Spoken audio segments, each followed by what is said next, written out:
రాజన్న రాజ్యం కోసం తొలి అడుగుపడి నేటికి 15 ఏళ్లు నిండాయన్నారు వైసీపీ అధికార ప్రతినిధి శ్యామల. హైదరాబాద్ కూకట్పల్లిలోని బాలాజీ నగర్లో వైసీపీ ఆవిర్భావ దినోత్సవ వేడుకలు ఘనంగా నిర్వహించారు. గడిచిన 15 ఏళ్లలో 5 ఏళ్లు అధికారంలో ఉన్నప్పుడు ప్రజలకు అందుబాటులో ఉండి ప్రతి సమస్య పరిష్కరించామన్నారు. ప్రతిపక్షంలో ఉన్నా కూడా ప్రతి క్షణం అధికారులను ప్రశ్నిస్తూనే ఉంటామన్నారు. ప్రజలకు అండగా ఉంటామన్నారు. రానున్న రోజుల్లో ప్రజల సహకారంతో రాజన్న రాజ్యాన్ని ఏర్పాటు చేస్తామన్నారు. మా పొత్తు ప్రజలతోనే, మా పోరాటం ప్రజా సమస్యలపైనే అని స్పష్టం చేశారు శ్యామల.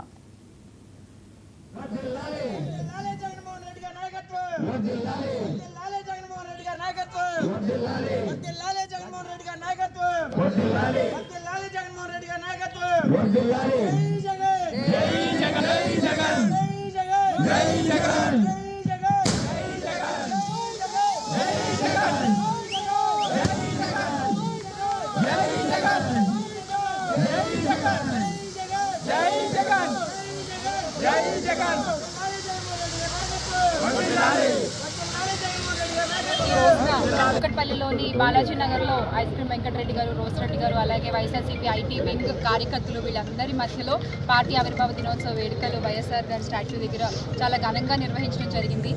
రాజన్న రాజ్యం కోసం, ప్రజల శ్రేయస్సు కోసం, ప్రజా సమస్యలపై పోరాటం కోసం పడిన తొలి అడుగుకి నేటితో 15 ఏళ్ళు. వాయిస్ ఆఫ్ వాయిస్లెస్గా వైఎస్ఆర్ కాంగ్రెస్ పార్టీ ఎప్పుడు కూడా ప్రజా సమస్యలపై పోరాడుతూనే ఉంది. ఈ 15 ఏళ్లలో 5 ఏళ్ళు అధికారంలో ఉన్న 10 ఏళ్ళు ప్రతిపక్షంలోనే ఉంటూ ప్రజా సమస్యలపై అధికారుల్ని వణికిస్తూ ప్రశ్నిస్తూనే ఉంది.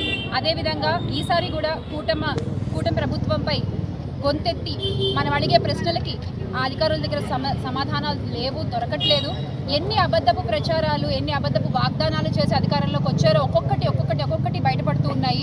మొన్నటికి మొన్న శాసనసభ సాక్షిగా అప్పులపై ఆయన చేసిన అబద్ధ ప్రచారాలు అన్నీ కూడా బయటపడ్డాయి. అలాగే నిన్న మేము కడప బద్వేల్ దగ్గరికి వెళ్ళి కాశీనారాయణ స్వామి ఆశ్రమానికి వెళ్ళి ఆ క్షేత్రంలో జరుగుతున్న అన్యాయాల గురించి ప్రశ్నిస్తే మనం ప్రశ్నించగానే ఈరోజు కూటమిలో కదలిక మొదలైంది. వారి ఆ సమస్యపై ఈరోజు ట్వీట్ చేయడం కూడా జరిగింది.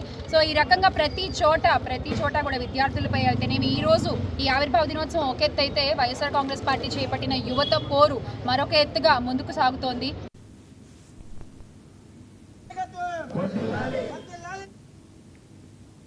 పేద విద్యార్థులకు కూటమి ప్రభుత్వం తీవ్ర అన్యాయం చేసిందన్నారు కాకినాడ జిల్లా మాజీ మంత్రి